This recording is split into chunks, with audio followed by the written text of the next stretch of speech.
Welcome to Blizzard Fire. We hope this video helps fire up your solution.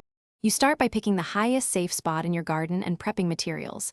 This matters because the rod needs a direct low-resistance path to earth. Once chosen, drive an 8-10-foot copper rod vertically, leaving 4-6 inches above ground so you can clamp the wire. Use a hammer or sledge, pace yourself, plant soil back around the rod as you go to avoid voids. Make sure to wear gloves. Grounding quality is set by contact with wet, compact soil. Now route the 6 AWG copper conductor from the rod toward the area you want protected, keeping the run as straight and short as possible, because every extra foot raises resistance.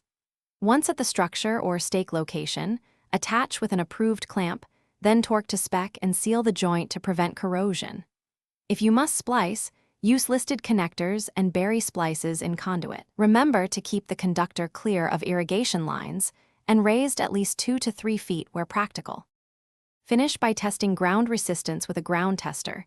You want under 10 ohms and under 5 is better, because low resistance diverts strike energy safely. Once done, backfill and compact soil, then inspect clamps and connections for corrosion and tighten every season. If readings are too high, install additional rods spaced 6 to 8 feet apart and bond them together to lower resistance. Troubleshooting tip: if tests still fail, check for loose clamps.